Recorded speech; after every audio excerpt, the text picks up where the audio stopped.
We'll begin in Abia State, where a federal high court sitting in Umuahia has declared as unconstitutional the provision of the amended Electoral Act for political office holders seeking to stand election to resign 3 months before elections. The court also directs Attorney General of the Federation to delete Section 84, subsection 12 of the amended Electoral Act. TVC's Principal reports. Last month, President Muhammadu Buhari signed into law the long-awaited amended Electoral Act. The president raised serious concern on Section 84, subsection 12, which he said is in variance with some of the provisions in the 1999 Constitution as amended. President Buhari went ahead to write both chambers of the National Assembly seeking amendment of the section, but the Senate rejected the president's requests. Worried by this development, a legal practitioner, NWEKE, headed to court for nullification of that section, which the court agreed with him. Reacting to the judgment, counsel to the plaintiff, Emeka Ozan, stated that the National Assembly is not required to further make any amendments to the section.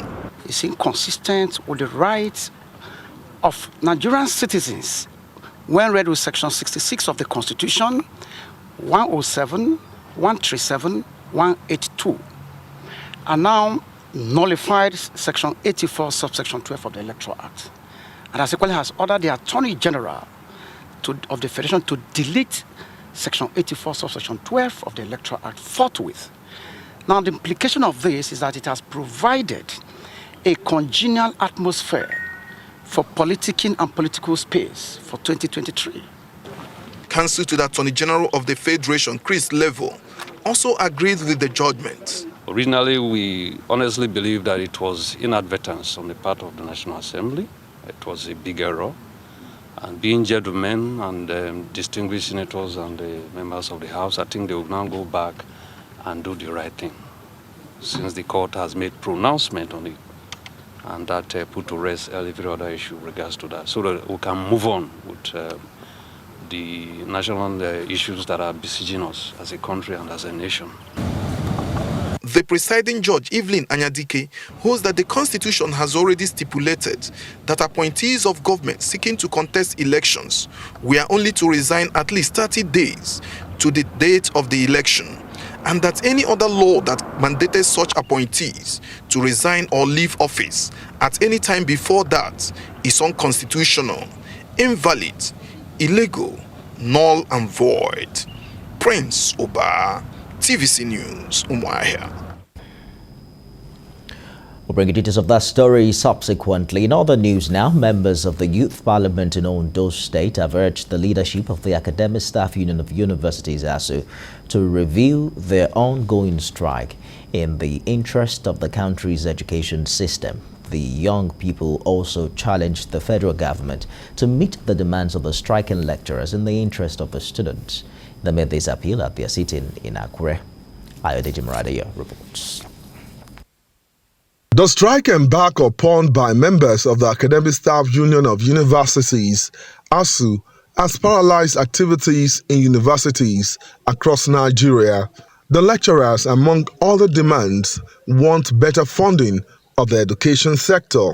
This issue and many others came up for discussion at a sitting of the Ondo State Youth Parliament in Akure, the state capital. The youth want both parties in the industrial dispute to shift ground in the interest of the students. The Speaker of the Parliament, Smith IKUMAPAYI, said the strike has crippled academic activities in the universities. ASUU and the federal government, that they should come together, they should sit down and have a roundtable discussion on how to find a lasting solution to the demands of ASUU.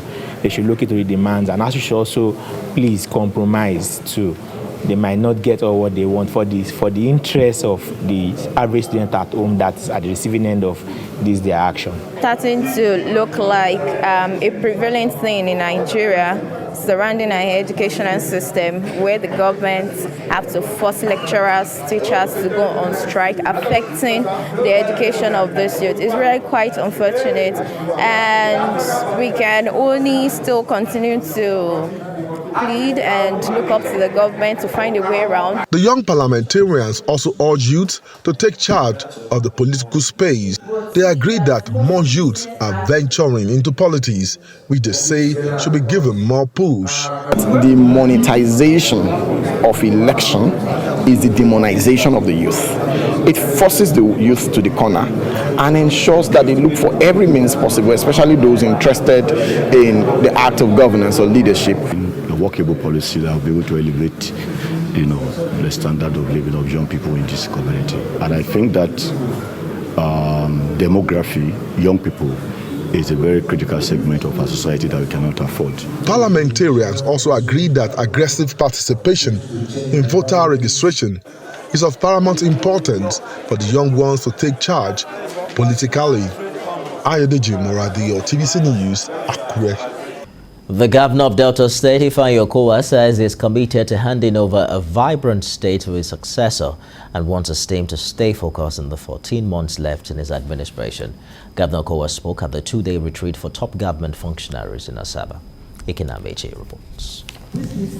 It is a two-day retreat for commissioners, permanent secretaries, auditors, and other top government functionaries. The significance of the program is mirrored in the theme, focusing the administration to finish strong. Everything that needs to be done to make sure that the contract with Deltans is kept is exactly what we have come here to sit down to discuss in 2 days. Different resource persons took their turn to emphasize on the need for the team to remain on course as the Governor OKOWA-led administration is gradually coming to an end. So all I'm encouraging is that we must, on our own, decide and say, how do we mobilize and lead? I know that we are leading through mission, through vision, through values, and through character to achieve what we are supposed to achieve. There is no business that is more important than politics. It is through this politics that political leadership emerges.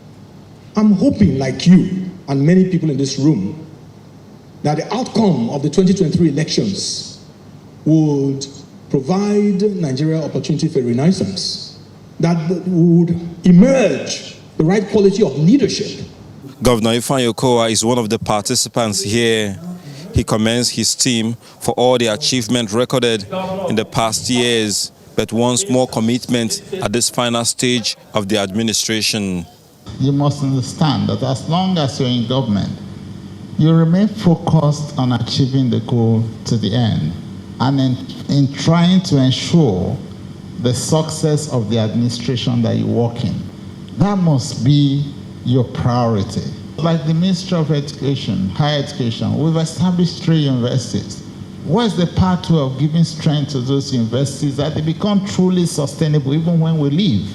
Everyone that has headed the office that has worked in the area of job creation and generation of entrepreneurs, they have really done so well. And that's why I've also analyzed and looked at things, and I just find that, please, commissioners, I want to plead with you, stay focused.